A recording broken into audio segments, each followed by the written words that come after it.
Mga K-drama fans saan mang sulok ng mundo, check-in tayo. Comment mo muna kung taga saan ka bago magsimula ang kwento. Nawala ng lalaking ito ang lahat sa loob lang ng isang gabi. Kinidnap at pinatay ang anak niya. Hindi matanggap ng asawa niya ang katotohanan, kaya gumawa siya ng isang katangahan. Dahil sa pagkawala ng dalawang mahal niya sa buhay, sobrang nawalan ng pag-asa si Seojin. Gusto rin niyang gawin ang ginawa ng asawa niya, pero biglang natauhan si Seojin. Desidido siyang pagbayarin ang mga masasamang tao, kaya kinuha ni Seojin ang recording ng usapan nila ng killer at pinakinggan niya ito ulit. Umaasa siyang makakahanap siya ng ilang clue mula sa recording na ito. Pero aksidenteng may nadiskubring kakaiba si Seojin noong kausap niya ang isang hindi niya kilalang babae noong araw na iyon. Sobrang nag-aalala si Seojin at gusto niyang hanapin ang anak niya. Pero paulit-ulit siyang tinatawagan ng babaeng iyon para hilingin na ibalik niya ang phone nito. Noong oras na iyon, akala niya scammer ito kaya hindi niya ito pinansin. Pero ngayon, nang pakinggan niya ulit ang recording, may nadiskubre siyang hindi kapanipaniwala. May narinig si Seojin na kakaibang ingay sa phone kaya sinubukan niyang mag-focus at pakinggan ito ulit. Lumabas na iyon pala ang typhoon forecast noong Agosto 8 sa TV. Hindi maintindihan ni Seojin ang nangyayari dahil malinaw na Setyembre ang araw ng tawag na iyon. Bakit balita noong Agosto ang nasa TV noong araw na iyon? 2 araw ang nakalipas, aksidenteng nabasag ng anak ni Seojin ang isang wine glass. Agad na hinila ni Seojin si Dabin sa gilid at pinagalitan siya. Binalaan niya ang anak niya na kung hindi ito magbe-behave, kailangan nitong umuwi mag-isa. Bilang resulta, nawawala na pala talaga si Dabin bago pa matapos ang sayaw. 24 na oras matapos mawala si Dabin, biglang nakatanggap si Seojin ng kakaibang tawag. Isang pangungusap lang ang sinabi ng tao sa kabilang linya. Ligtas ang bata.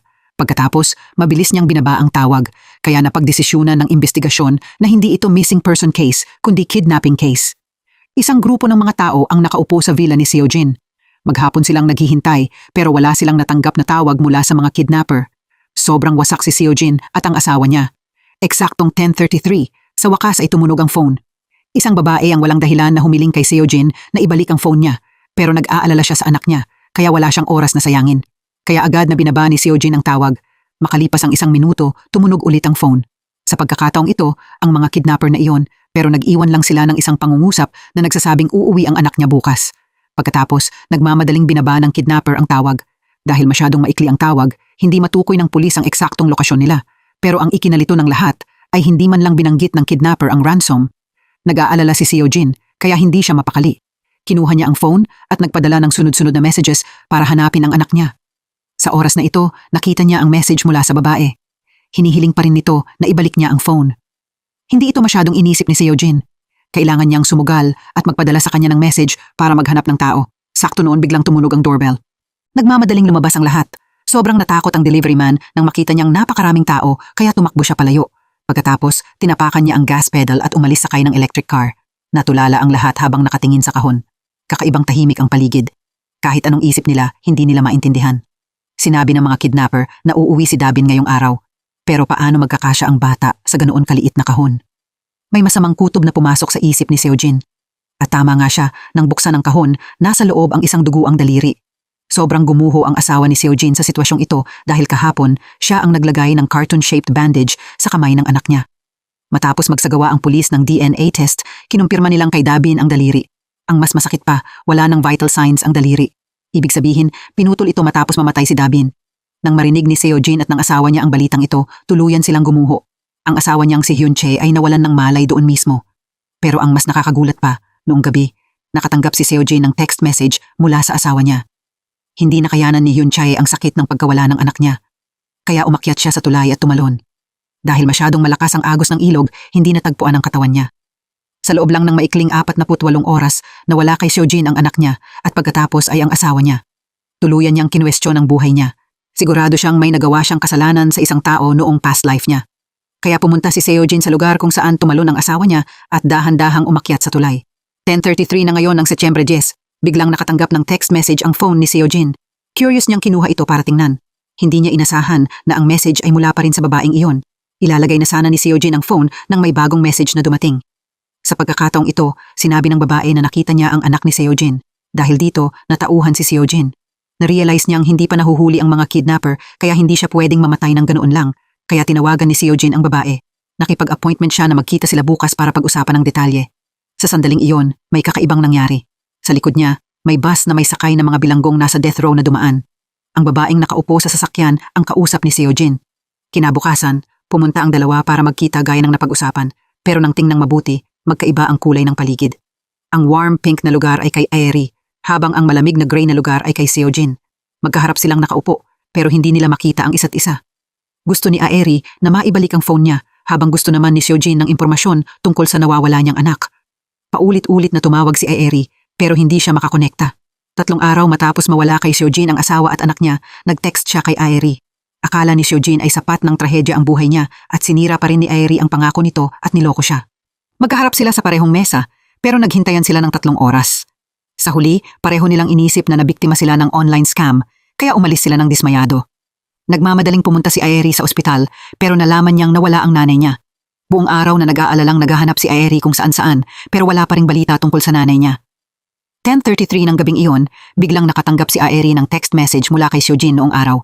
Tinanong niya kung bakit hindi niya tinupad ang usapan. Si Aerie, na masama na ang loob, ay lalo pang nagalit. Malinaw na naghintay siya ng 3 oras pero sinabi ni Seojin na siya ang hindi sumipot. Nawala ang nanay ni Aerie at kakawala lang ng asawa at anak ni Seojin. Kaya nawalan ng kontrol ang dalawa at nag-away.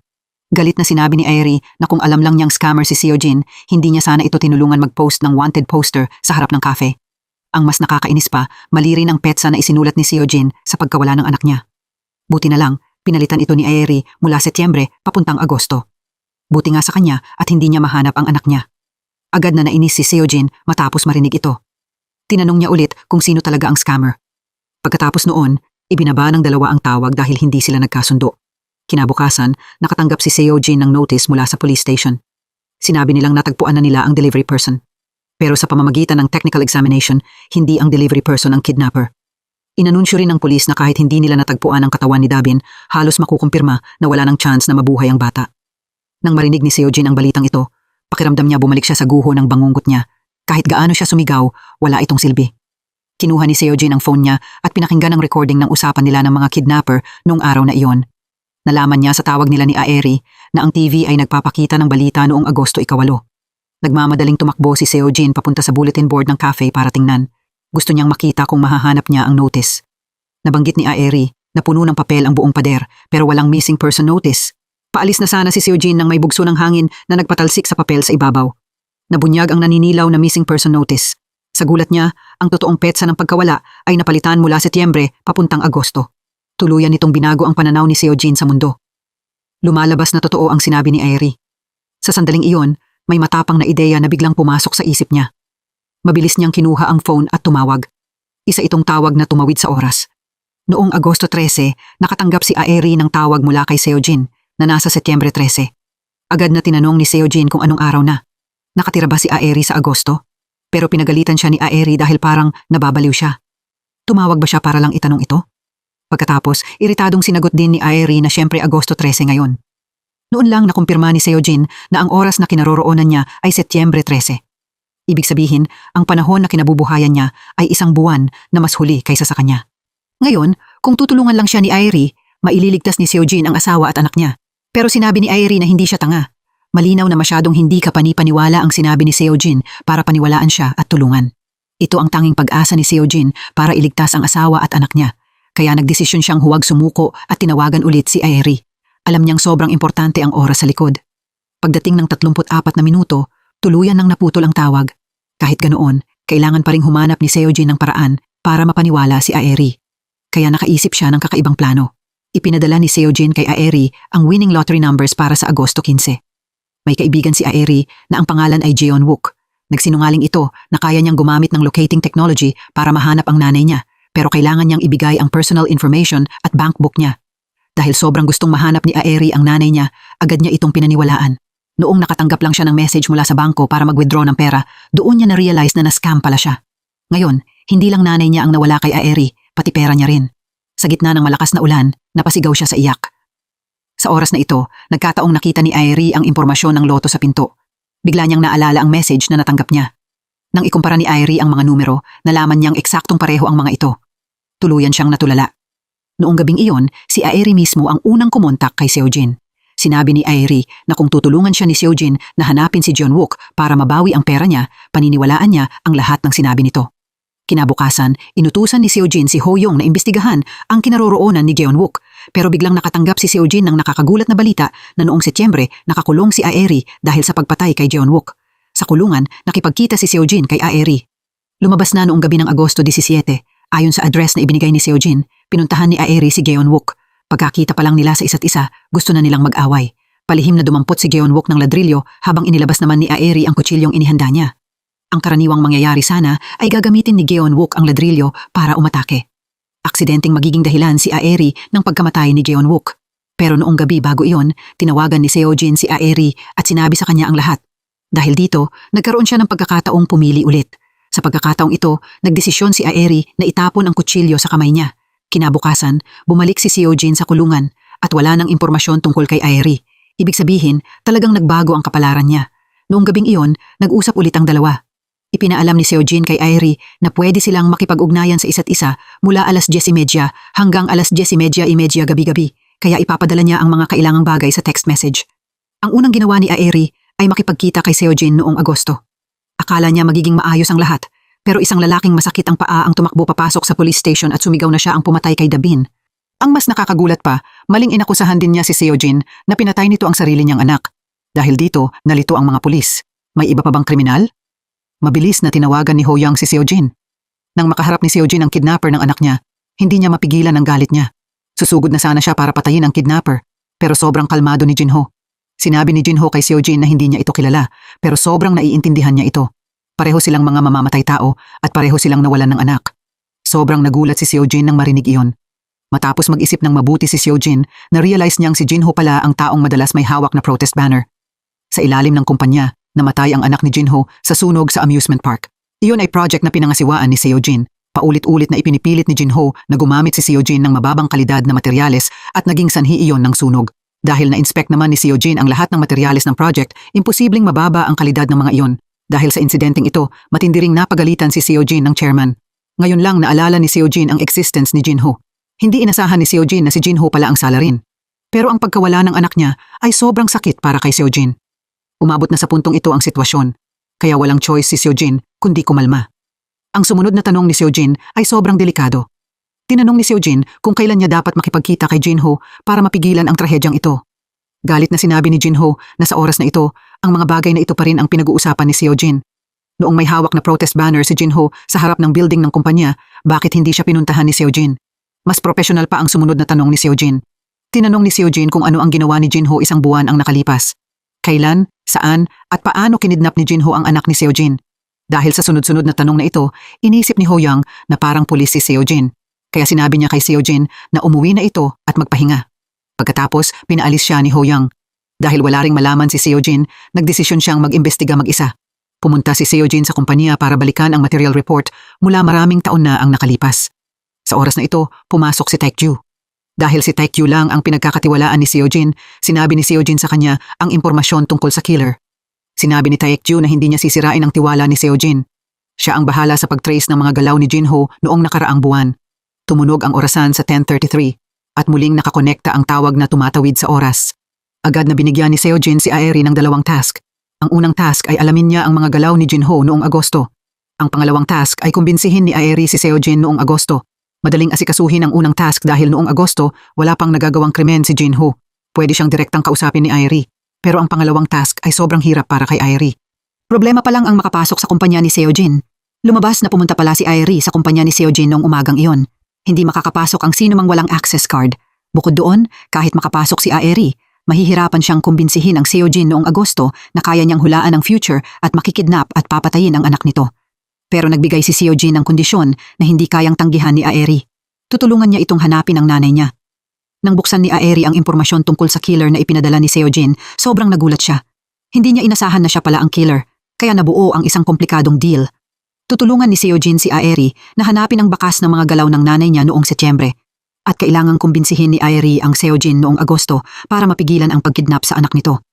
Nang malaman ni Jeonwook na nag-aalala si Aeri kung paano makakapasok sa office building kung saan nagtatrabaho si Seojin, nakaisip siya ng paraan. Pinagawa ni Jeonwook sa technician ang isang peking access card para kay Aeri. Kinabukasan ng umaga, maayos na nakapasok si Aeri sa kumpanya at nakilala niya si Seojin sa panahong ito. Seryosong sinabi ni Aeri sa kanya na sa loob ng ilang linggo, hindi lang makikidnap ang anak niya, papatayin din ang anak niya mismo sa lugar kung saan magpe-perform ang asawa niya. Ang sala rin ay si Jinho na laging nagpoprotesta sa ilalim ng building na ito. Ang mas malala pa, may gagawing katangahan ng asawa ni Seojin dahil nawalan siya ng anak. Sinabi rin ni Airi na alam niya ang lahat ng ito dahil nakausap niya si Seojin noong Setyembre. Gaya ng inaasahan, nang marinig ito ni Seojin, agad niyang sinabi na dapat siyang tumawag ng pulis o ipadala si Airi sa mental hospital. Kaagad pagkatapos noon, pinalaya si Airi ng security guard. Bumalik ang oras sa Setyembre. Biglang na-leak ang kidnapping case at nagsimula itong i-report ng media kung saan-saan. Lahat ng article ay nakatutok sa construction company kung saan nagtatrabaho si Seojin. Para mabawasan ang epekto nito sa kumpanya, direktang sinuspinde ng president si Seojin sa trabaho. Pero dahil din sa balita, ibinunyag ni Jinho ang huling lugar kung saan nakita si Dabin. Buong araw na nagtrabaho ang buong police force. Nakahanap sila ng clues sa gabi, pero damit, laruan at isang litrato lang ni Dabin ang nakita ng pulis. Noong Agosto, pumunta ulit si Aeri sa ospital kung saan ginagamot ang nanay niya. Binigyan ng nurse si Aeri ng napakahalagang impormasyon. Noong araw na nawala ang nanay niya, may nakakita sa isang kahina-hinalang lalaki na pumasok sa hospital room ng nanay niya. Nagmamadaling pumunta si Aeri sa surveillance room para balikan ang footage. Isang lalaking pilay ang lumitaw sa frame. Nang tingnang mabuti, si Jinho nga iyon. Noong 10:33 ng gabing iyon, muling nakakonekta ang tawag. Sinabi ni Aeri kay Seojin na nasa ospital din si Jinho noong araw na nawala ang nanay niya. Basta mahanap ni Seojin si Jinho, baka makahanap siya ng clues tungkol sa nanay niya. Dahil wala pang nagagawang krimen si Jinho noong Agosto, sinabi ni Aeri sa kanya na pupunta siya bukas sa bahay ni Jinho para magtanong tungkol sa sitwasyon. Bumalik ang oras sa Setyembre. Pumunta si Seojin sa police station para kunin ang mga gamit ng anak niya. Tinanong din ni Seojin kung paano hahawakan ang kaso ni Jinho.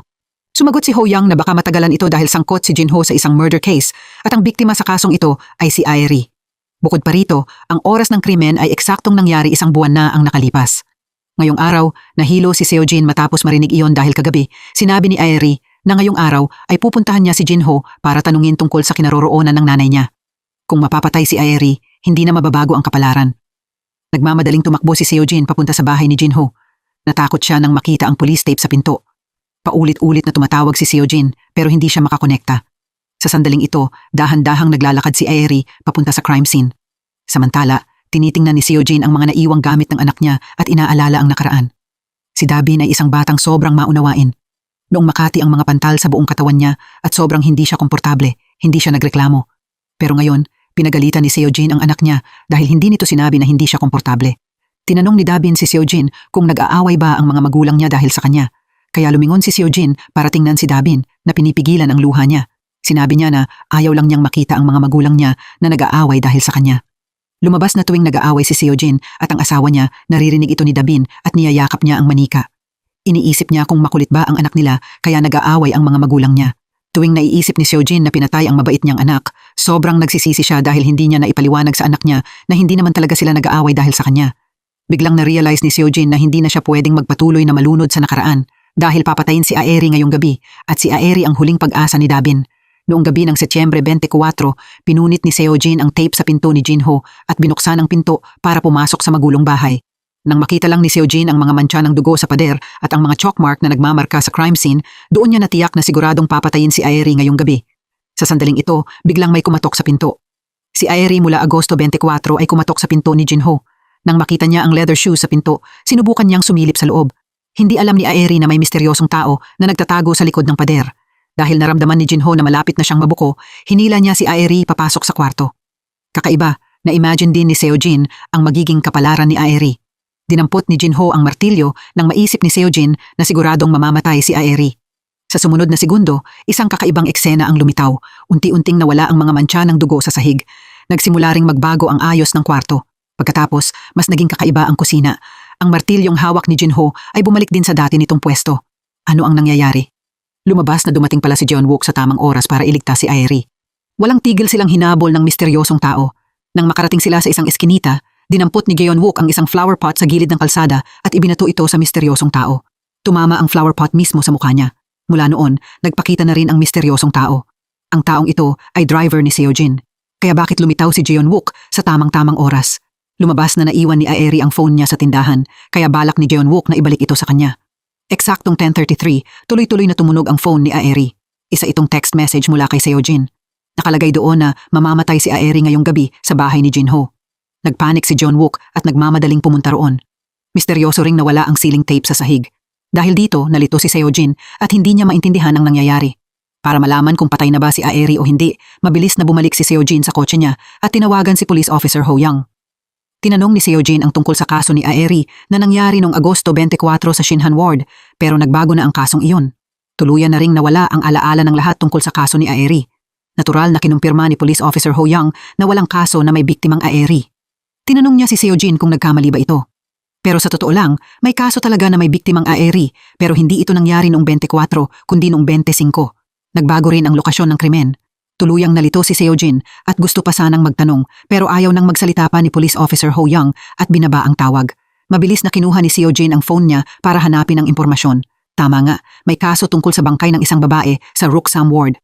Agad na nag-text si Seojin kay Aeri na naurong ng isang araw ang oras ng kamatayan niya.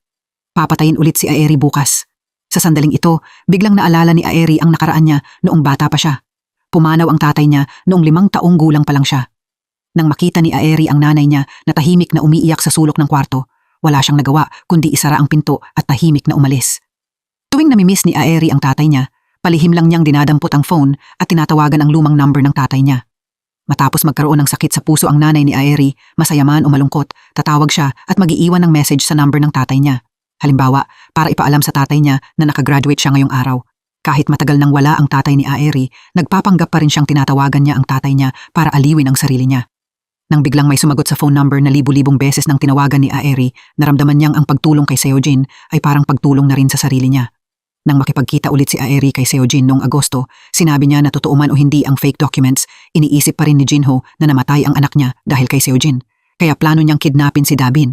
Ngayon, wala nang oras si Seojin. Kailangan ni Seojin na makipagkita agad kay Jinho para mapigilan ang trahedyang ito, pero tinanong lang ni Seojin si Aeri kung tapos na ba siyang magsalita.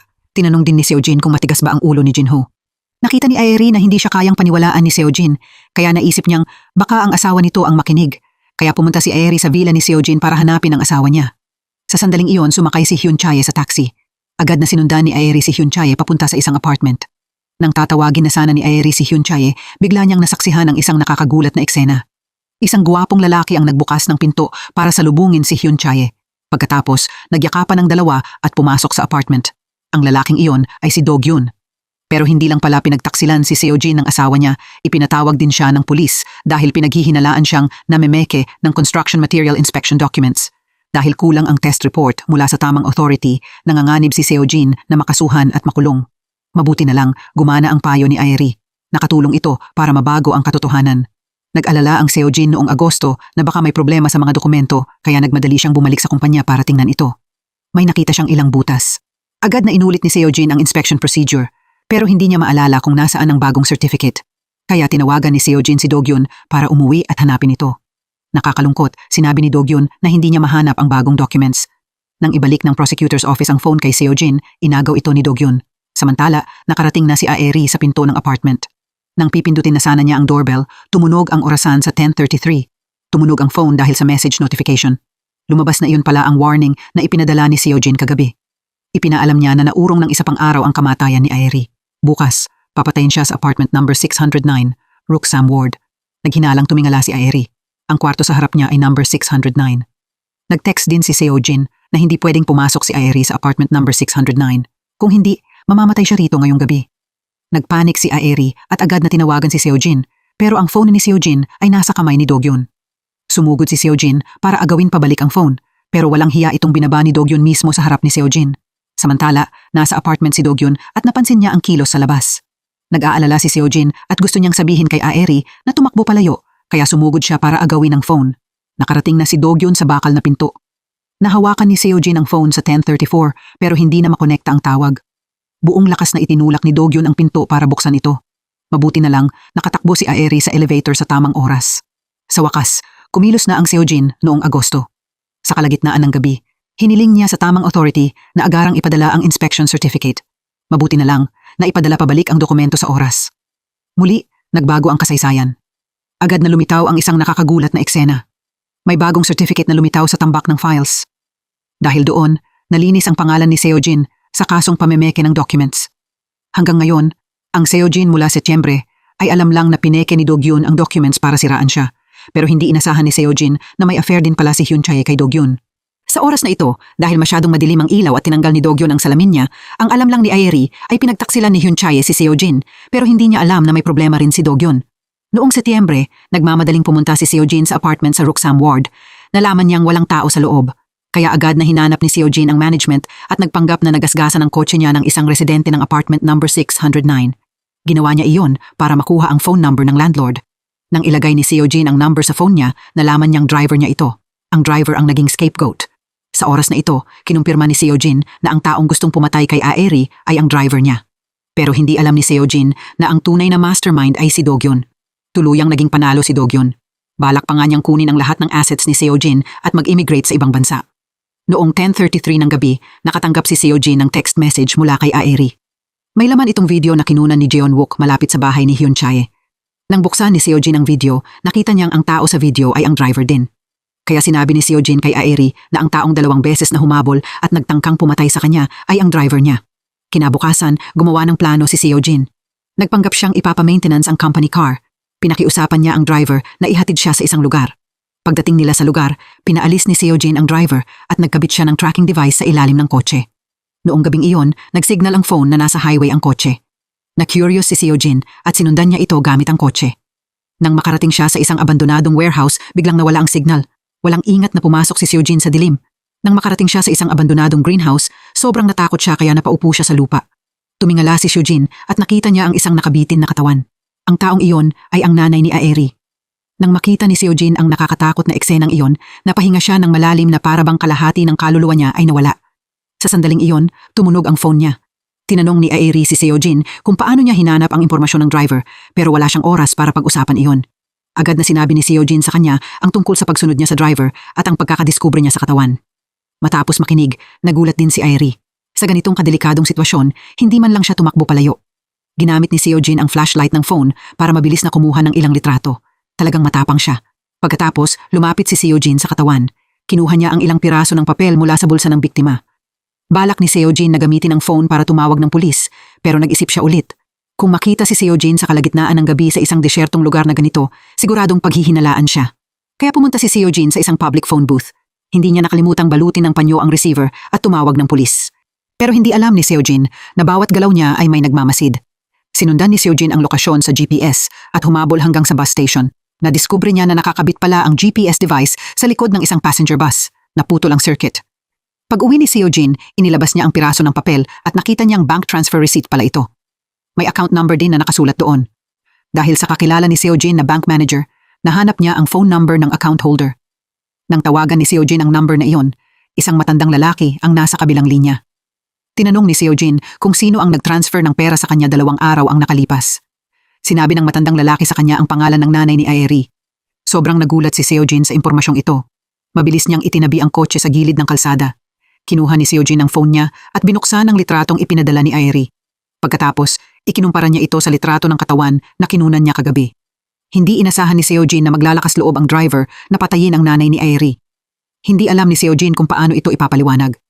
Sakto noon, nakatanggap ng text message ang phone ni Aeri. Kakatanggap lang ng bank account ng nanay niya ng 100 milyong won. Hindi pa kailanman nakakita si Aeri ng ganito kalaking pera. Kaya nagmamadali siyang pumunta sa bangko para itanong kung sino ang nag-transfer ng pera pero tumanggi ang bangko na magbigay ng impormasyon dahil hindi si Aeri ang account holder. Mabuti na lang, may kaibigan si Jeon-wook na nagtatrabaho sa bangko. Kaya nahanap niya ang impormasyon tungkol sa taong nag-transfer ng pera. Ang taong iyon ay ang driver ni Seojin. Noong 10:33 ng gabi, muling nakakonekta ang tawag na tumatawid sa oras. Tinanong ni Aeri kung okay lang ba ang nanay niya. Sa oras na ito, hindi alam ni Seojin kung ano ang sasabihin. Hindi niya kayang sabihin ng diretso na patay na ang nanay niya. Walang choice si Seojin kundi sabihin kay Aeri na makinig ng mabuti. Sa ngayon, kaya lang niyang hanapin ang kinaroroonan ng nanay niya matapos ang Setyembre 14. Pero kailangan niyang mahanap ang nanay niya bago ang Setyembre 26. Matapos makinig, nagsimulang magduda si Aeri. Bakit kailangan niyang mahanap ang nanay niya bago ang Setyembre 26? Ano ang mangyayari kung hindi niya mahanap ang nanay niya? Tama nga, nahulaan ni Aeri ang katotohanan. Pinatay ang nanay niya. Masakit na isinulat ni Aeri ang mga address na pinuntahan ng nanay niya matapos ang Setyembre 14. Mas malaking gulat ang dumating kinabukasan. Biglang nakatanggap si Seojin ng tawag mula kay Ho Young na nagsasabing may ginawang katangahan ang pumatay sa anak niya. Lumabas na nahanap pala ni Dogyon si Jinho noon. Sinabi niya na sobrang trahedya ng buhay ni Jinho. Nasunog hanggang mamatay ang panganay na anak ni Jinho sa park at ang bunso niyang anak ay may malubhang sakit sa baga at nakahiga na lang sa kama. Kung ayaw ni Jinho na maging baldado ang anak niya, papatay siya ng tao ayon sa utos ni Dogyun. Pagkatapos, magkakaroon ng lung transplant ang bunsong anak ni Jinho. Sa kulungan, sobrang nagsisi si Jinho kaya tinawagan niya si Seojin. Nakipag-appointment si Jinho na makipagkita kay Seojin kinabukasan ng umaga para ibunyag ang mastermind. Pero kinabukasan ng umaga, nakatanggap si Seojin ng balita mula kay Hoyoung na may ginawang katangahan si Jinho. Pagkababa ni Seojin ng tawag, nakatanggap siya ng tawag mula sa may-ari ng restaurant. Nakita ng taong ito si Seojin na naghahanap ng babae ilang araw ang nakalipas. Ngayon, biglang naalala ng may-ari na pumunta pala ang babae sa shop. Sinabi niyang sumakay siya ng bus papunta rito. Baka may clues sa departure point. Ayon sa may-ari, pumunta si Seojin sa isang motel malapit sa bus station. Doon nalaman ni Seojin na nanatili ang nanay ni Aeri sa room 305 sa loob ng isang buwan. Pagpasok pa lang ni Seojin sa kwarto na iyon, nakatanggap siya ng tawag mula kay Hoyoung. Tinanong niya si Seojin kung ano ang ginawa niya noong gabi ng Setyembre 26. Agad na nakaramdam ng kaba si Seojin. Dahil sa malinaw na strangulation marks sa katawan ng nanay ni Aeri, natukoy ng forensics na hindi gumawa ng katangahan ang biktima. Ang mas nakakagulat pa, may natagpo ang special tie clip sa bibig ng biktima. Souvenir ito mula sa construction company kung saan nagtatrabaho si Seojin. Nakaukit dito ang pangalan ni Seojin. Ang hindi maipaliwanag ni Seojin ay lumitaw ang phone signal niya mismo sa crime scene. Talagang nagpanik si Seojin nang marinig ito. Bigla niyang naalala na noong mismong araw na iyon, nahulog ang tie clip sa kotse ng driver. Sinabihan ni Hoyoung si Seojin na sumuko. Pero kung maaaresto si Seojin ngayon, hindi niya maililigtas ang anak niya. Nang palibutan ng pulis ang motel, na-corner si Seojin. Napilitan siyang umakyat sa balcony ng third floor at walang ingat na tumalon pababa pero malubhang nasugatan ang binti niya. Sa huli, hindi pa rin nakatakas si Seojin sa kapalarang maaresto pero may kakaibang nangyari kaagad pagkatapos noon. Unti-unting nawala ang lahat. Lumabas na noong nakaraan, may nangyaring nakakagulat na building collapse.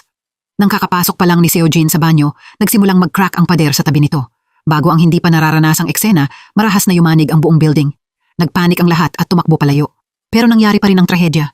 Sa isang iglap, gumuho ang dalawang building.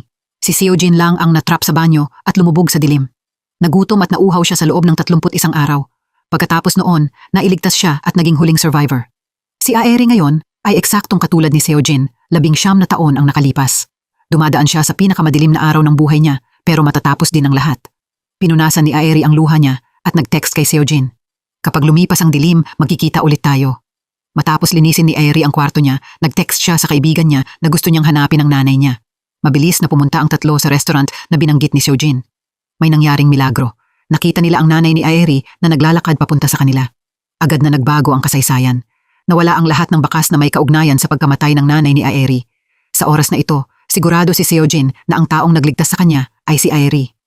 Para kumpirmahin kung ligtas ba ang nanay ni Aeri o hindi, pumunta si Seojin sa police station. Sinabi ni Police Officer Hoyoung na wala siyang kilalang taong tulad ng nanay ni Aeri.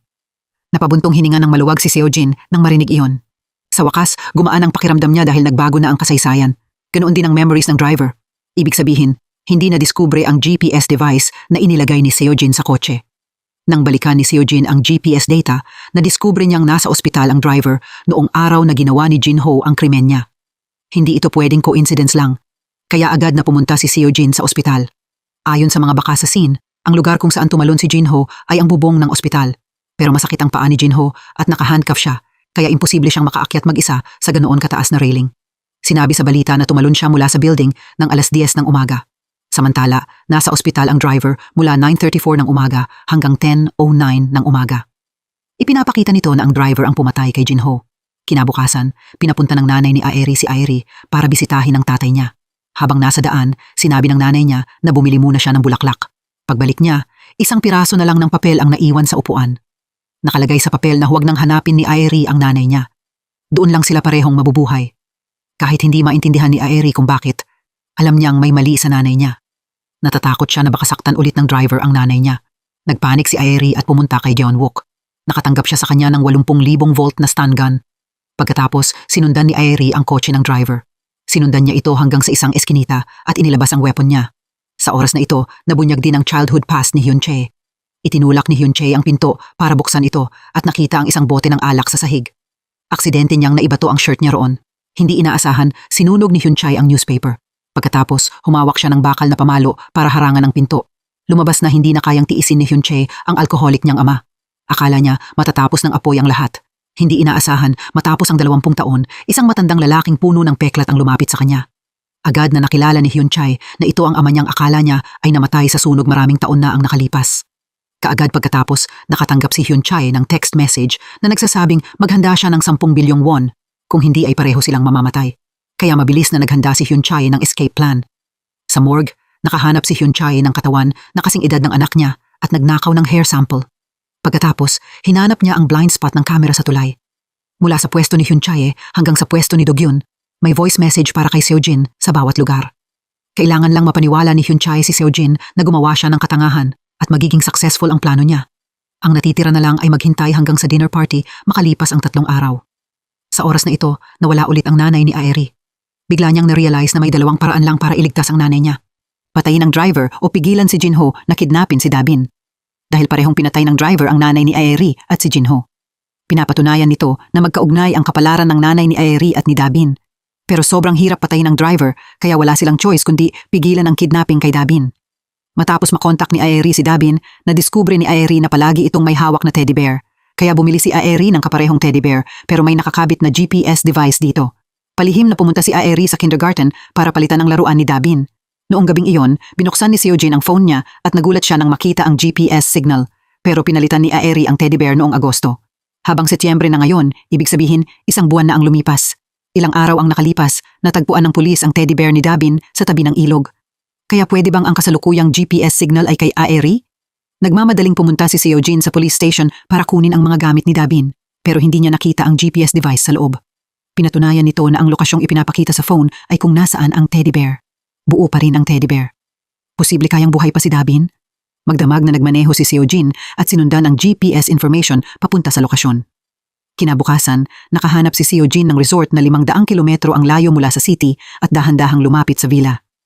Dito, narinig ulit ni Seo-jin ang pamilyar na melody, ang kantang madalas tugtugin ng asawa niya.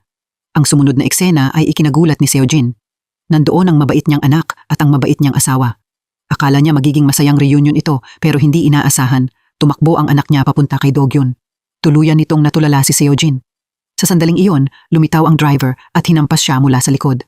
Sobrang lupit ni Hyun Chae dahil hindi niya pinansin ang pambubugbog sa asawa niya. Ang mas nakakagalit pa, yumuko ang driver para tingnan kung humihinga pa si Seo-jin pero nang makita ng driver na buhay pa si Seo-jin, ipinagpatuloy niya ulit ang paghampas sa kanya. Nakapikit na ang Seo-jin noong Setyembre. Malamig na tinanong ni Hyun Chae si Seo-jin kung hindi pa ba siya patay. May konsensya pa rin si Do-gyun at iminungkahi niyang dalhin si Seo-jin sa ospital. Pero sinabi ni Hyun Chae na ayaw niya ng uncertainty, kaya kailangan niyang patayin agad si Seo-jin. Pagkatapos, sinubukan ni Hyun Chae na siya mismo ang gumawa nito pero pinigilan siya ni Do-gyun at sinabing papatayin niya si Seo-jin sa ibang pagkakataon. Pagkaalis ng dalawa, iminulat ni Seo-jin ang mga mata niya. Lumabas na nagpanggap lang palang patay si Seo-jin. Tumulo ang luha ni Seo-jin dahil sa galit at sama ng loob pero kahit papaano alam na ni Seo-jin na pakana ito ng asawa niya at ni Do-gyun. Naisip ni Seo-jin sa sarili niya na ngayon kay Aeri na lang siya pwedeng umasa. 3 araw nang hindi makontak ni Aeri si Seo-jin kaya sigurado siyang may nangyari sa kanya. Hindi naghihintay ang oras para sa kahit sino. Ngayon ay Setyembre 5. Bukas ang araw na makikidnap si Dabin kaya nagdesisyon si Aeri na kumilos mag-isa. Kinabukasan, pumunta si Aeri sa villa ni Seo-jin para mag-post ng notice para sa nawawala niyang tao. Naghati-hati ng tasks sina Jeon-wook, Aeri at Soo-jung. Susundan ni Jeon-wook si Jinho. Babantayan naman ni Aeri si Dabin. Magpapanggap si Soo-jung na dispatcher. 6:00 ng gabing iyon, sumakay si Jinho sa taxi. Sinundan siya ni Jeon-wook gamit ang motor. Naulit ang kasaysayan ng mabasag ni Dabin ang baso. Pagkatapos pagalitan ni Seo-jin si Dabin, tumakbo si Do-gyun para aliwin si Dabin, sinasabing may napakalaking manika sa baba. Kung naiinip siya, pwede siyang bumaba at makipaglaro dito. Nang magsimula ang party, ginamit ni Hyun Chae ang tunog ng violin bilang signal. Inutusan niya ang driver na kumilos. Sa oras na ito, dumating din si Jinho sa hotel at pumunta sa stairwell. Hindi mapakali si Do-gyun noong Oktubre. Hawak niya ang syringe at ituturok na sana ito kay Seo-jin. Nang sumigaw si Aeri noong Setyembre, sa wakas ay lumingon si Dabin. Nakita ni Do-gyun noong Oktubre na nawawala ang katawan niya. Sa oras na ito, nalito siya ng todo. Noong Setyembre, sumugod ang mga pulis at agad na inaresto si Aeri. Lumabas na naplano na pala ito ni Seo-jin. Kahit paano pa magpaliwanag si Aeri, ang mayabang na si Seo-jin ay sarili lang niyang judgment ang pinaniwalaan. Nakapaskil ang wanted poster sa pinto kasama ang sinabi ni Aeri tungkol sa taong kikidnap kay Dabin. Kaya hindi maiwasan ni Seo-jin na mag-ingat. Maliban na lang kung mental patient si Aeri, siya ang kidnapper. Sinabi ni Airi na may ebidensya siya ng pagte-text nila ni Seojin. Pero nadiskubre ng pulis na ang phone number ni Seojin ay napalitan lang noong Setyembre 5. Ibig sabihin, isang araw pa lang naka-activate ang phone number ni Seojin. Siyempre, walang text history sa phone ni Seojin. Ang mas mahirap pang ipaliwanag ay isang buwan ang nakalipas kay Airi ang phone number na ito. Kaya ngayon, talagang nagmukhang mental patient si Airi. Uminom ng alak si Dokyeon para pakalmahin ang sarili niya. Mabuti na lang, nahuli niya si Airi sa pagkakataong ito. Kung hindi, madidiskubre ni Seojin ang tunay na kidnapping plan. Pero habang mas iniisip ito ng driver, mas lalo itong nagiging kakaiba. Bakit pumunta si Airi sa eksaktong lokasyon sa eksaktong oras? Parang alam na niya ang plano ng maaga. Kinabukasan, pumunta si Dokyeon para hanapin ang insider sa police station. Nakuha niya ang text message history ni Airi. Nang makita ni Dokyeon ang laman ng text message, talagang nagulat siya. Eksaktong kapareho ng plano niya ang laman ng message. Binanggit pa nga sa message ang apartment number 609 kung saan nakatira si Dokyeon. Biglang naalala ni Dokyeon na noong gabi ng Agosto 24, nag-text ang driver na parang na-leak ang lokasyon ng apartment. Nang tingnan ni Dokyeon ang message history, nagulat siya nang makitang tugma ang lahat ng perpekto. Ipinaalam pa nga sa message na naglagay si Airi ng GPS device sa teddy bear ni Dabin. Nang ilagay ni Dokyeon ang account at password sa message, matagumpay siyang nakalog-in.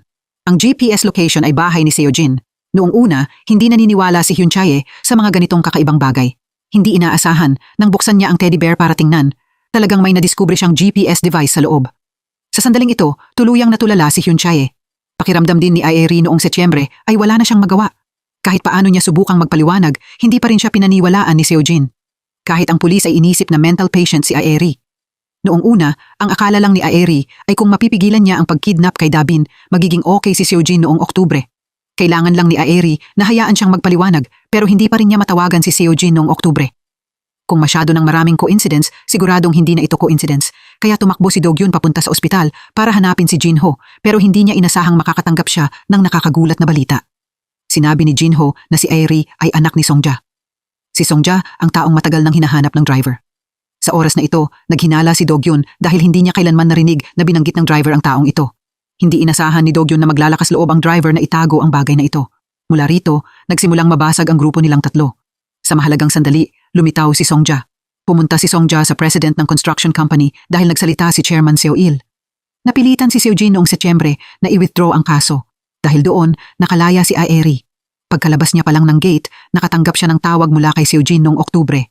Noong inaresto siya, nawala ito. Ngayong nakalaya na siya, hinanap siya nito. Kaya idineklara ni Airi na hindi na niya ito kailanman pagkakatiwalaan ulit. Hindi inaasahan, may narinig na distress call sa kabilang linya. Lumabas na nagmamaneho si Seojin noong Oktubre nang bigla siyang maaksidente. Isinugod siya sa ospital. Samantala, namatay agad sa lugar sina Hyun Chae at Dabin. Batay sa skid marks ng gulong sa kalsada, natukoy ng pulis na aksidente ito na dulot ng sadyang pagbangga. Nang makita ulit ni Dokyeon si Hyun Chae, malamig na bangkay na ito. Hindi makapaniwala si Dokyeon na ang taong nakahiga roon ay ang babaeng matagal na niyang pinoprotektahan. Noong una, plano ng dalawa na pumunta sa ibang bansa matapos nilang asikasuhin si Seojin. Pero sobrang hirap tanggapin ng ending. Ang sanhi ng trahedya ay nagsimula nang madiskubre ni Hyun Chae ang sikreto ni Seojin. Nakita ng Seojin noong Setyembre ang damit ng asawa niya sa closet at bigla siyang nakarinig ng kakaiba at parang hallucinating na mga tunog. Malinaw na lumitaw sa isip niya ang nabagong memories ng nakaraan pero iniisip pa rin ni Seojin na ilusyon lang ito. Kaya mabilis siyang uminom ng ilang sedatives. Pero nakita ni Hyun Chae ang eksenang ito. Dahil sa curiosity, hinanap ni Hyun Chae ang medical records ni Seojin sa study room. Sa oras na ito, nadiskubre niya na may malubhang post-traumatic anxiety disorder si Seojin. Lumabas na 19 na taon ang nakalipas, katatapos lang ni Seojin sa college entrance exam at sinundan niya ang tatay niya sa construction site. Hindi inaasahan, nakaranas siya ng building collapse. Ang insidenteng iyon ay pumatay sa 71 tao at nakasugat ng hindi mabilang na iba pa. 20 araw matapos ang aksidente, akala ng lahat ay natabunan ng buhay si Seojin. Wala na raw itong pag-asang mabuhay pero walang umasa na matapos ang 31 araw na pagkakabaon, buhay pa rin siya. Pero masyado pa ring malupit ang kapalaran. Nang kakaligtas pa lang ni Seojin sa kamatayan, nakatanggap siya ng malungkot na balita. Dahil hindi kinaya ng tatay niya ang sakit ng pagkawala niya, gumawa ng katangahan ng tatay niya 3 araw bago siya nailigtas. Mula noon, nagsimulang sumakit ang ulo ni Seojin. 19 na taon ang lumipas, muling sinimulan ang project at inatasan ng chairman si Seojin na pangasiwaan ang rebuilding.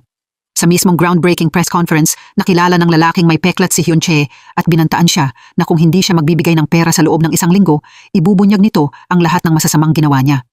Napilitan si Hyun Chae na simulan ulit ang planong patayin si Seojin. Pero ipinaalam ni Dokyeon sa kanya na hindi na pwedeng ituloy ang dating plano na kidnapin si Dabin. Dahil noong Setyembre, nakipagkita si Seo-jin kay Jin-ho. Hindi lang humingi ng tawad si Seo-jin kay Jin-ho, tinulungan din niya nitong gamutin ang sakit sa baga ng anak niya. Kaya nagdesisyon si Jin-ho na umatras sa kalagitnaan ng trabaho. Sa oras na ito, na-realize ni Hyun-chae na mas mabuti pang siya na mismo ang gumawa kaysa umasa sa iba. Kaya palihim siyang nagplano sa likod ni Do-gyun. Iyon ay noong pumasok si Do-gyun sa hospital room noong Oktubre. Nakita niya na 3 araw ng coma si Seo-jin. Akala ni Do-gyun ay patay na si Hyun-chae at kinuwestiyon niya kung bakit buhay pa si Seo-jin.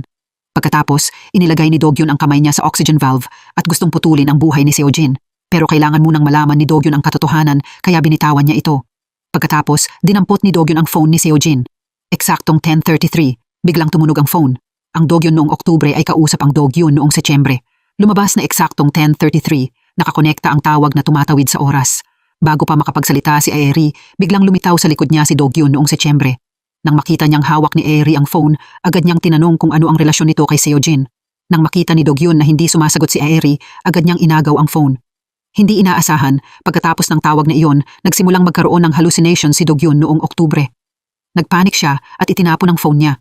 Hindi siya makapaniwala na kakausap lang niya sa sarili niya noong nakaraan. Umuwi siya at tiningnan ang mga message ni Aeri. Nalaman niya na lahat ng ito ay ipinadala ng 10:33. Bigla niyang na-realize na totoo ang sinabi ni Aeri. Kasama ng tawag kanina, tuluyan na siyang naliwanagan. Nadiskubre ni Do-gyun ang sikreto ng tawag na tumatawid sa oras. Nakaisip siya ng matapang na ideya na gamitin si Aeri noong Setyembre para iligtas si Hyun-chae. Kinabukasan, natagpuan ng pulis ang kotseng naging sanhi ng aksidente sa suburbs. Mula sa mga bagay sa scene, agad na nakilala ni Do-gyun ang lighter ng driver. Agad siyang pumunta para makita ang driver. Nang magkita ang dalawa, binugbog ni Do-gyun ang driver. Na-realize ng driver na galit si Do-gyun, kaya agad niyang ibinunyag ang buong plano ni Hyun-chae. Lumabas na 5 araw ang nakalipas, palihim na nakipagkita si Hyun-chae sa driver nang hindi alam ni Do-gyun. Maingat niyang pinlano na banggain at patayin si Seo-jin. Una, humanap siya ng blind spot sa intersection para walang witness. Kaya bakit huminto si Seo-jin sa intersection na iyon? Lumabas na alam ni Hyun-chae na madalas uminom ng sedatives si Seo-jin. Ang ganitong klase ng gamot ay may side effect na nakakaantok. Nang nasa kalagitnaan ng pagmamaneho si Seo-jin, sinabi ni Hyun-chae sa kanya na huminto sa intersection para magpahinga. Ang plano niya ay hintayin na makatulog si Seo-jin at pagkatapos ay ilalabas niya si Da-bin sa kotse. Pagkatapos, babanggain ng driver si Seo-jin ng diretso. Pero hindi inaasahan, hindi nakalabas ng kotse sina Hyun-chae at Da-bin noong araw na iyon. Nagsasabi man ng totoo ang driver o hindi, nangyari na ang insidente. Kaya kinuha ni Do-gyun ang phone ni Seo-jin at nag-text kay Aeri. Sa text message, ipinaalam niya na noong Oktubre 9 na aksidente sa kotse si Seo-jin kasama ang asawa at anak niya. Pumanaw sina Hyun-chae at Da-bin. Umaasa si Do-gyun na siguradong mapipigilan ni Aeri ang aksidenteng ito. Ipinaliwanag pa niya na kasalukuyang malubha ang lagay ni Seo-jin at hindi makapagsalita. Sa panahong ito, ipapadala niya ang kailangang impormasyon sa text message. Kung kailangan, pwedeng humingi ng tulong si Aeri kay Do-gyun at kailangan niyang patayin ang driver bago ang Oktubre 9. Naghinala si Aeri sa text message na ito. Una, dapat alam ni Seo-jin na masamang tao si Do-gyun kaya imposibleng sabihin ni Seo-jin kay Aeri na hanapin si Do-gyun.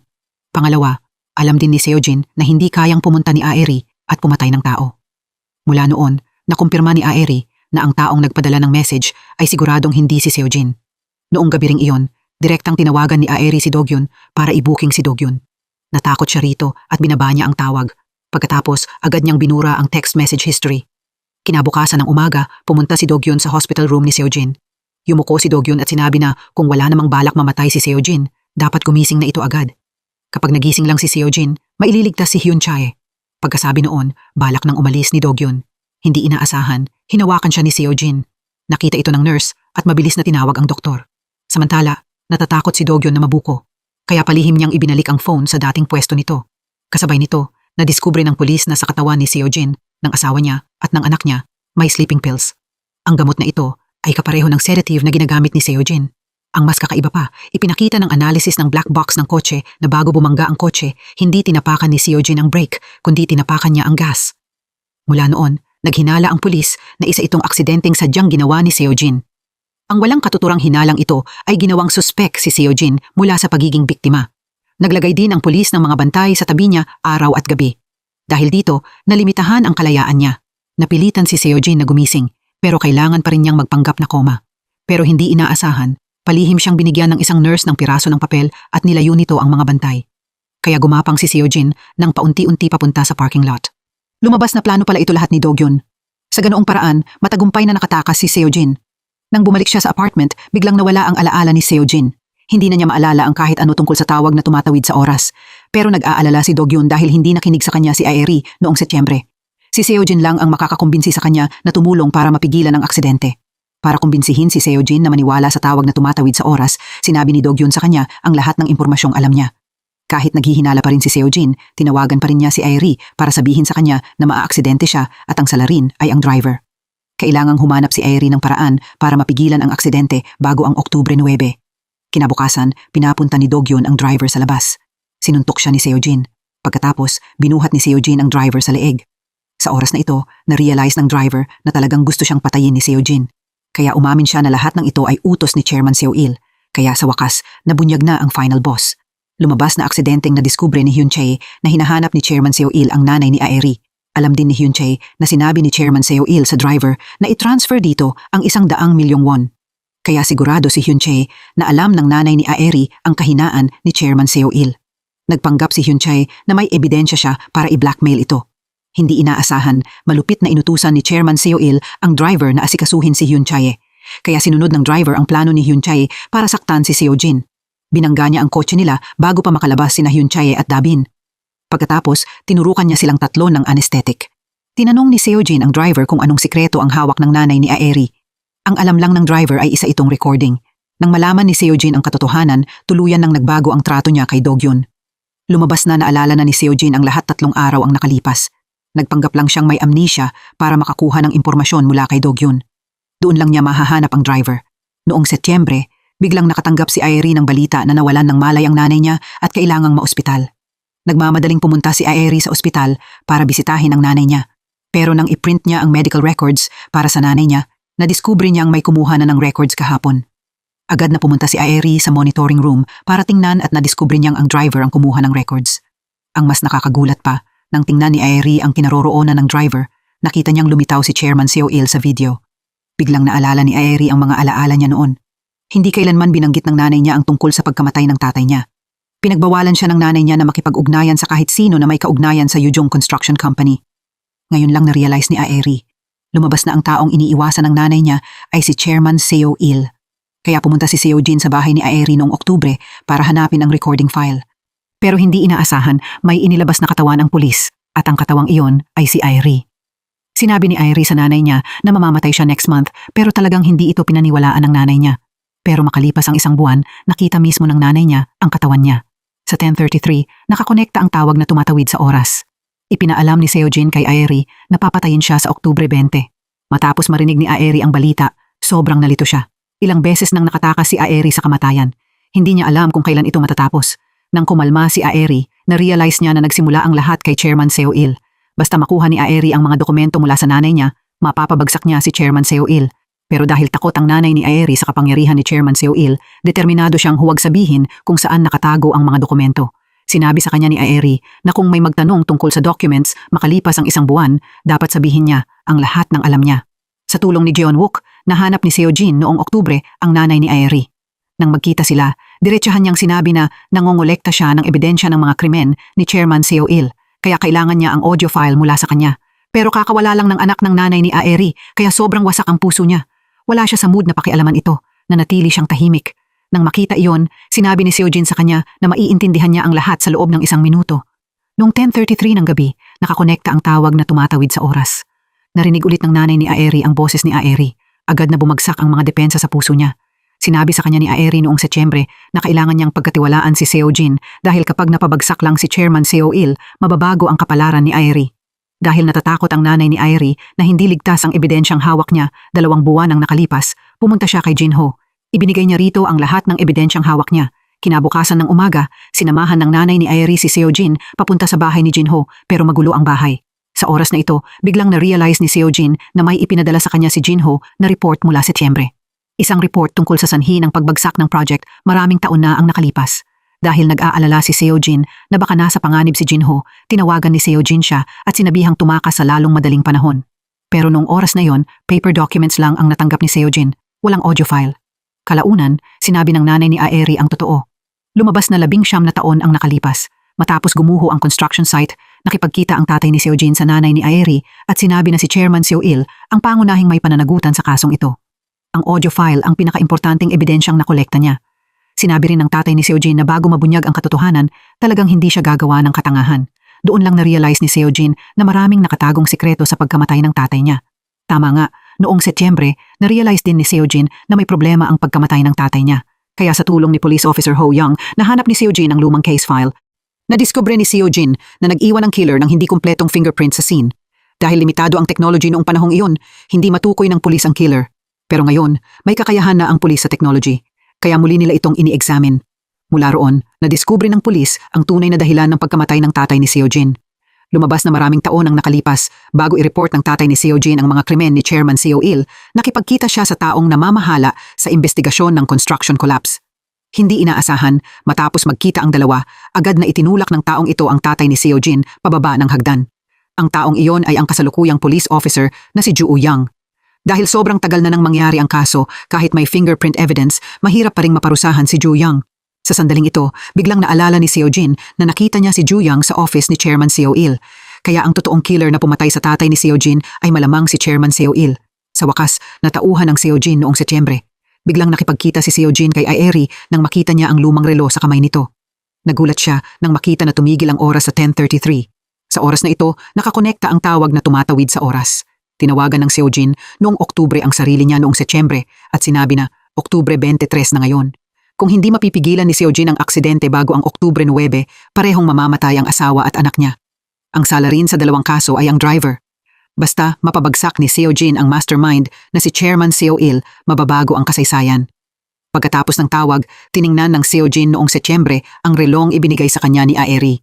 Sa sandaling ito, biglang naging malinaw ang lahat. Lumabas na 19 na taon ang nakalipas matapos gumuho ang building, natabunan din sa mga guho ang tatay ni Aeri. Ibinato niya ang nag-iisang bote ng tubig kay Seojin. Binigyan ng tatay ni Aeri si Seojin ng pag-asang mabuhay.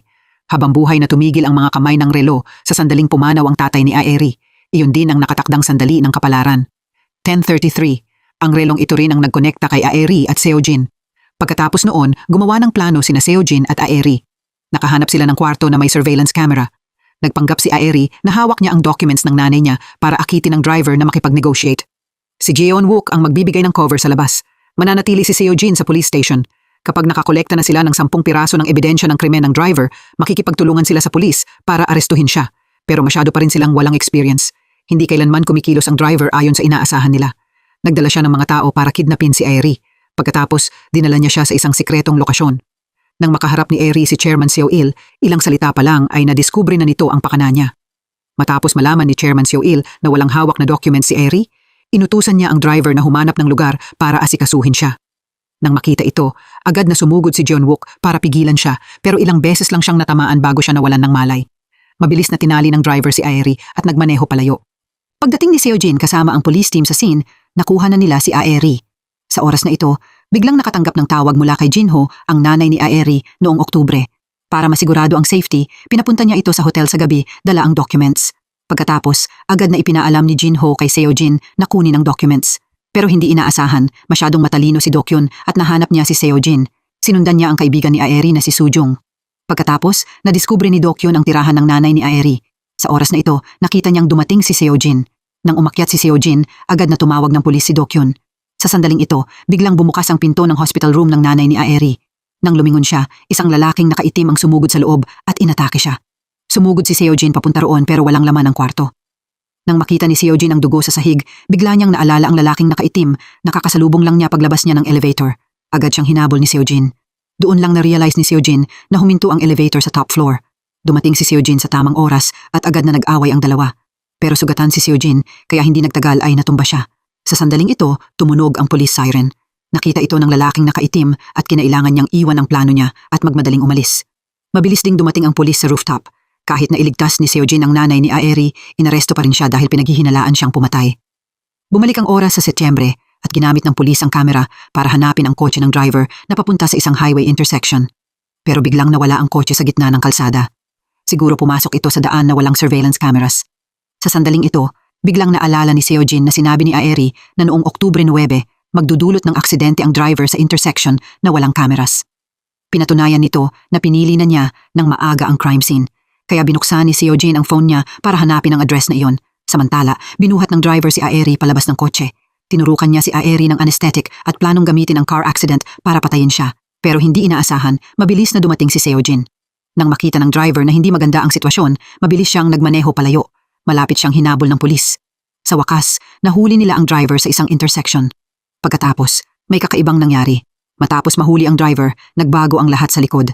Naisulat muli ang kasaysayan. Binuksan ng Seojin noong Oktubre ang pinto at nakita niya si Dabin. Bumalik ang lahat sa simula. Masayang tumakbo si Seojin papunta sa bahay ni Aeri pero kahit paulit-ulit siyang tumawag, walang sumasagot. Nagmamadaling tinawagan ni Seojin si Jeon-wook. Ipinaalam ni Jeon-wook na nasa ospital pa rin ang nanay ni Aeri. Pinatay pa rin si Aeri. Walang nagbago tungkol sa kanya. Doon lang naintindihan ni Seojin na hindi ang driver ang pumatay kay Aeri. Kung hindi mapapabagsak ni Seojin si Chairman Seo-il, masasayang lang ang lahat ng effort niya. Biglang naalala ni Seojin na dahil sa pagmamadali niya, nakalimutan niyang kunin ang documents na ipinadala ni Jinho. Walang inaasahan na papasok si Dokyun sa kwarto at kukunin ang document bag sa mesa. Nang buksan niya ito, nakita niyang puro documents pala ito tungkol sa lumang building collapse. Aksidenteng nahulog ni Dokyun ang USB. Isinaksak niya ito sa computer at binuksan ang video. Lumabas na kahit nagbago na ang kasaysayan, buo pa rin ang memory ni Dokyun. Bigla niyang naalala na ipinakita sa kanya ng driver ang 2 passport. Ang isang passport ay kay Dabin at ang isa naman ay kay Hyun Chae. Ibinunyag din ng driver ang plano ni Hyun Chae. Kapag naloko na niya si Chairman Seo-il at nakuha ang malaking halaga ng pera, iiwan niya si Dokyun. Pagkatapos, dadalhin niya ang anak niya sa ibang bansa. Kaya pumunta si Dokyun kay Hyun Chae. Inihagis niya ang 2 passport sa harap nito. Na-realize ni Hyun Chae na nabunyag na ang plano niya, kaya wala siyang choice kundi umamin. Noong bata siya, sinunog niya ng buhay ang alcoholic niyang stepfather. Nagsinungaling din si Hyun Chae na pinilit siya ng stepfather niya na tumakas kasama ang anak niya. Pero bulag na nagtiwala si Dokyun kay Hyun Chae para maiwasan ang gulo sa future. Pagkatapos, pumunta si Hyun Chae sa bahay ng stepfather niya. Sinadya niyang basagin ang baso para gumawa ng ingay. Narinig ng mga tao sa labas ang ingay at pumasok para tingnan. Sa oras na ito, mabilis na pumunta si Hyun Chae sa sala. Kinuha niya ang pill at inilagay ito sa bote ng wine. Palihim na inisip ni Hyun Chae na kapag mahimbing natulog ang stepfather niya, isasagawa niya ang plano tulad ng ginawa niya 18 taon ang nakalipas. Balak ni Hyun Chae na sunugin ang stepfather niya pero nabasa nito ang simpleng trick na ito. Yumuko siya at tinanong kung ano ang balak niyang gawin. Hinawakan niya ang buhok ni Hyun Chae. Minura at tinakot niya siya pero hindi siya sumuko. Binuka niya ang bibig niya at kinagat ang leeg nito. Dahil sa ginawa niyang iyon, lalo itong nagalit. Binasag niya ang bote ng wine at hinampas siya sa ulo. Pagkatapos noon, itinali niya siya sa banyo. Habang bibili siya ng wine, nagmamadaling tinawagan ni Hyun Chae si Dokyun. Pero nakita ng stepfather niya ang eksenang ito. Nalasing siya at binuhusan niya ng gasolina si Hyun Chae. Sakto noon, sumugod si Dokyun, binugbog siya at sinakal siya. Nang mawalan lang ito ng malay, saka bumitaw si Dokyun. Nang tinutulungan ni Dokyun si Hyun Chae at aalis na sana sila, bigla itong kumuha ng kutsilyo at sumugod mula sa likod. Nag-agawan ng kutsilyo ang dalawa. Nakita ito ni Hyun Chae at dahil sa takot, tumakbo siya palayo. Nagpatuloy ang matinding away ni Dokyun at ng stepfather ni Hyun Chae at sa huli, pareho silang namatay. Noong Setyembre, biglang nakatanggap ng tawag mula kay Jinho ang nanay ni Aeri. Sa oras na ito, alam niyang sobrang importante ang document na ito para sa anak niya. Kaya sinabi niya kay Jinho na ibigay ang document kay Aeri. Agad na pinapunta ni Jinho si Aeri sa bahay niya para kunin ang document. Pero hindi inaasahan, noong gabing iyon, may misteryosong tao na palihim na pumasok sa bahay ni Jinho. Pagdating ni Aeri, nakahandusay si Jinho sa sahig at hindi gumagalaw. Lumabas na noon, habang pinapatulog ni Jinho ang anak niya, paulit-ulit nitong tinatanong kung kailan siya gagaling. Niloko lang ni Jinho ang anak niya para makatulog ito. Pagkahiga pa lang nito, biglang may kumatok sa pinto. Nang lumabas si Jinho para tingnan, inatake siya ng isang lalaking nakaitim. Mabuti na lang, nasa malapit si Aeri, kaya nag-text siya kay Jinho para sabihin na malapit na siya at parating na. Nang makita ng lalaking nakaitim ang text, mabilis siyang tumigil at tumakbo palayo. Dahil doon, nailigtas si Jinho, pero malubha pa rin ang sugat niya at nakoma siya. Binago ng pag-atake kay Jinho ang kasaysayan ng Oktubre. Dahil malubhang nasugatan si Jinho at naospital, hindi niya naibigay ang document sa nanay ni Aeri. Nabura ang lahat ng proseso na may kaugnayan sa documents at evidence. Noong 10:33 ng gabi, nakakonekta ang tawag na tumatawid sa oras. Ipinaalam ni Seojin kay Aeri na patay na si Dokyun. Ipinaalam din niya kay Seojin na inatake si Jinho. Pagkatapos, nakatanggap si Aeri ng impormasyon tungkol sa killer ng tatay ni Seojin. Nang tingnan niya ng mabuti ang larawan, na-realize niya na iyon ang lalaking nakaitim na nakita niya malapit sa bahay ni Jinho. Doon lang na-realize ni Aeri na tauhan iyon ni Chairman Seo-il. Kahit gaano pa magsikap sina Seojin at Aeri, kung hindi nila mapapabagsak si Chairman Seo-il, masasayang lang ang lahat ng effort nila. Mabuti na lang, sinabi ng anak ni Jinho kay Aeri na nasaksihan niya ang ginawa ng killer. Dahil sa witness, inaresto ng pulis si Ju Young, pero dahil pinoprotektahan siya ni Chairman Seo-il, wala siyang takot na ipinakita. Pero hindi inaasahan, itinuro ng anak ni Jinho si Ju Young bilang killer. Sa huli, natukoy ng pulis ang krimen niya. Pero driver man iyon o si Ju Young, mga pound lang sila sa kamay ni Chairman Seo-il. Kapag may inaresto ang pulis sa kanila, may papalit agad na iba pagkatapos. Kapag napabagsak lang si Chairman Seo-il, saka lang tuluyang mareresolba ang lahat ng problema. Ipinaalam ni Aeri kay Seojin noong Setyembre na mamamatay si Dokyun makalipas ang 1 buwan dahil nagbago na ang kasaysayan ng kidnapping kay Dabin. Ibig sabihin, para sa Seojin noong Setyembre, hindi kailanman nangyari ang kidnapping. Sa oras na ito, syempre hindi alam ni Seojin na may problema sina Dokyun at Hyun Chae. Pero ang after effect ng pagbabago ng kasaysayan ay kapag dumating ang oras ng pangyayari, kusa pa ring lalabas ang mga alaala. Noong Oktubre 3, biglang nagkaroon si Seojin ng memory na magkasama sina Dokyun at Hyun Chae sa resort. Noong gabi ring iyon, tumawag si Hyun Chae para ipaalam ang travel plans niya. Noong Oktubre 9, biglang naalala ni Seojin ang tawag niya sa future self niya. Noong Oktubre 9, maaaksidente ang buong pamilya ni Seojin, kaya matatag niyang tinanggihan ang plano ni Hyun Chae. Kinabukasan, hinanap ni Seojin si Aeri at tinanong ang dahilan ng pagkamatay ni Dokyun. Walang choice si Aeri kundi sabihin na may stepfather si Hyun Chae at namatay si Dokyun kasama nito. Kinabukasan, nakipagkita si Seojin kay Dokyun. Para ilayo si Dokyun kay Hyun Chae, sinabi ni Seojin sa kanya ang buong katotohanan. Binantaan din ni Seojin na kung hindi agad aalis si Dokyun, papatayin siya ng stepfather ni Hyun Chae. Habang nagmamaneho si Dokyun, biglang lumitaw sa isip niya ang masasakit na alaala. Sobrang linaw nito na parang kahapon lang nangyari. Lumabas na Oktubre 9 na pala ngayon, ang oras kung kailan na aksidente ang pamilya ni Seojin. Biglang naalala ni Dokyun ang lahat. Nagmamadali siyang pumunta sa kulungan para makipagkita sa driver. Gustong malaman ni Dokyun kung ano ang itinago ni Hyun Chae sa kanya. Ayon sa clue ng driver, nahanap ni Dokyun ang 2 passport sa kotse at nakumpirma niyang matagal ng plano ni Hyun Chae na traidorin siya. Kasabay nito, dahil naiwan sa bahay ang mga laruan ng anak ni Jinho, pumunta si Aeri sa bahay ni Jinho para hanapin ang mga iyon. Doon, aksidente niyang nadiskubre ang isang receipt para sa iniwang gamit. Sa oras na ito, nahulaan ni Aeri na ang iniwang gamit ay siguradong evidence documents. Sinundan niya ang address sa receipt para hanapin ang storage counter. May USB nga talaga sa mga bagay na naiwan pero sinabi ng staff na kinuha na ito ni Jinho noong Setyembre 25. Iyon ay 2 araw bago siya inatake. Noong 10:33 ng gabi ng Nobyembre 14, ipinaalam ni Aeri kay Seojin na mahahanap lang ang evidence kapag nagising si Jinho. Ipinadala ni Aeri kay Seojin ang litrato ng document at isang USB. Dahil papalapit na ang kamatayan ni Aeri, kung hindi sila kikilos agad, hindi mababago ang kapalaran niya. Nagdesisyon si Seojin na isagawa ang isang desperadong plano. Sabay na kumilos ang Seojin mula Oktubre 15 at ang Seojin mula Nobyembre 15. Pumunta sila kay Chairman Seo-il noong 3:30 ng hapon. Sinabi ng Seojin mula Oktubre kay Chairman Seo-il na alam niyang hindi gumawa ng katangahan ang tatay niya. Pinatay ng Chairman Seo-il ang tatay niya. Idineklara ng Seojin mula Nobyembre na nasa kamay niya ang hinahanap ni Chairman Seo-il. Ang pagbagsak ng building 19 na taon ang nakalipas ay hindi simpleng aksidente. Isa talaga itong conspiracy. Si Chairman Seo-il ang naglagay ng explosives para pabagsakin ang building. Pero hindi naniwala si Chairman Seo-il na hawak ni Seojin ang evidence, kaya agad niyang pinaalis si Seojin. Sa oras na ito, nakatanggap ng tawag mula kay Aeri ang Seojin noong Oktubre. Nagpanggap ito na ipinaalam niyang nahanap na niya ang evidence. Sinadya ni Seojin na hayaan si Chairman Seo-il na tumayo sa tabi niya at marinig ito ng malinaw. Siguradong maghihinala siya dahil dito. Agad na naniwala si Chairman Seo-il na nasa kamay ni Seojin ang evidence. Biglang tinanong ni Chairman Seo-il si Seojin kung ano ang gusto niya. Nagpakita si Seojin ng litrato at nakipag-appointment na makipagkita kay Chairman Seo-il nang mag-isa ngayong gabi para pag-usapan ito ng detalyado. Noong 10:30 ng gabi, sa isang abandonadong building, tensyonadong nagharap sina Seojin at Chairman Seo-il. Sinabi ni Seojin kay Chairman Seo-il na ang ginagawa niya ay kapareho ng ginawa ng tatay niya. Bilang biktima ng building collapse, tinanong ni Seojin si Chairman Seo-il kung sinadya ba niyang maglagay ng explosives para sirain ang 4 na building. Diretsahang inamin ni Chairman Seo-il na ginawa niya iyon. Pagkatapos, pineke niya ang documents para isisi ito sa ibang kumpanya at sa kanya kinuha ang kumpanya. Naniniwala si Chairman Seo-il na ang malalakas ang nagiging panalo. Pinilit ni Chairman Seo-il si Seojin na ibigay ang documents pero hindi inaasahan, inilabas ni Seojin ang voice recorder niya at sinabing wala siyang evidence. Ang voice recording na ito ang evidence na mag-aakusa kay Chairman Seo-il ng murder. Agad na itinulak si Seojin pababa ng hagdan. Natapos ang usapan nila ni Chairman Seo-il eksaktong 10:33. Na-record ni Aeri sa phone niya ang buong insidente. Talagang nakakagulat ang walang ingat na ginawa ni Seojin.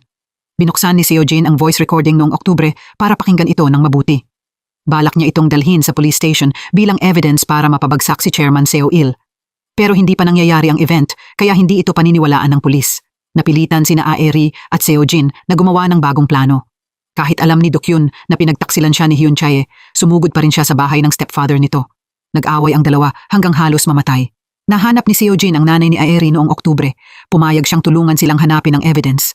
Sa oras na iyon, nakatanggap si Seojin ng balita mula kay Ho Yang na nakalaya ang driver sa bail kahapon. Dahil dito, napilitan ang dalawa na bilisan ang plano nila. Pumunta ulit si Seojin kay Chairman Seo-il at sinabi na nasa kamay niya ang evidence documents. Hindi inaasahan. Ipinakita sa kanya ni Chairman Seo-il ang litrato ng documents sa isang USB. Lumabas na matapos makalaya ang driver mula sa kulungan, inimbestigahan niya ang kinaroroonan ni Aeri. Nadiskubre ng driver na ang bagay na iniwan ni Jinho ay hindi pa napupunta sa kamay ng kahit sino. Pumunta pa nga ang driver sa ospital para bantaan si Jinho. Sa sandaling iyon, tumunog ang phone. Sinabi ng nanay ni Aeri na nasa kanya ang bagay na iyon. Kung gusto ito ni Chairman Seo-il, kailangan nitong makinig sa kanya. Kaya pumayag si Chairman Seo-il na makipagkita ng pribado kay Seojin. Nagharap ang dalawa sa parehong lugar. Diretsahang sinabi ni Seojin na wala sa kanya ang documents. Nagalit si Chairman Seo-il at gusto niyang patayin si Seojin. Biglang dumating ang pulis at inaresto si Chairman Seo-il. Nakita ng driver na hindi maganda ang sitwasyon at mabilis siyang tumakbo palayo. Nang marinig ni Aeri na nagising na si Jinho, mabilis siyang pumunta sa ospital. Nang ibubunyag na sana ni Jinho ang lokasyon ng documents, sinaksak siya ng driver. Sa trial ni Chairman Seo-il, isinumite ni Seojin sa pulis ang inihandang recording. Pero itinanggi ni Chairman Seo-il na mga salita niya iyon. Nadiskubre rin ng lawyer na ang recording ay noong Oktubre 15 at ibinigay niya ang alibi ni Chairman Seo-il para sa araw na iyon. Naging mahina ang posisyon ng court. Sa mahalagang sandali, lumitaw ang witness na ipinatawag ng prosecutor. Pinangunahan ni Aeri si Jinho papasok dala ang documents. Lumabas na ginamit lang niya ang stun gun para mapabagsak ang driver at agad siyang naaresto ng pulis. Dahil doon kumpiyansang naibunyag ni Jinho ang lokasyon ng pinagtataguan ng document. Sa wakas, nabunyag ang video evidence na nakabaon sa loob ng 19 na taon. Lumabas na noong gabi bago gumuho ang construction, palihim na nagpadala si Chairman Seo-il ng tao para magdala ng isang truck ng explosives sa construction site. Sinadya niyang palabasin ang collapse para isisi ito sa construction company. Pagkatapos ng aksidente, binili ni Chairman Seo-il ang shares ng kumpanya sa murang presyo. Isinakripisyo niya ang 68 buhay para masunod ang ambisyon niya. Pagkatapos ng insidente, may nadiskubreng kakaiba ang tatay ni Seojin, kaya kinausap niya si Chairman Seo-il at palihim na nag-record ng video bilang evidence. Sa huli, hinatulan si Chairman Seo-il ng habambuhay na pagkakakulong. Pagkatapos ng trial, natauhan na rin si Jinho. Inamin niyang kinidnap niya si Dabin kasama sina Hyun Chae at Dokyun. Inaresto si Hyun Chae. Si Dokyun ay nagkaroon ng trahedyang katapusan. Pagkatapos noon bumalik sina Seojin at Aeri sa payapa nilang buhay. Hindi na nila kailangang maghintay hanggang 10:33 araw-araw.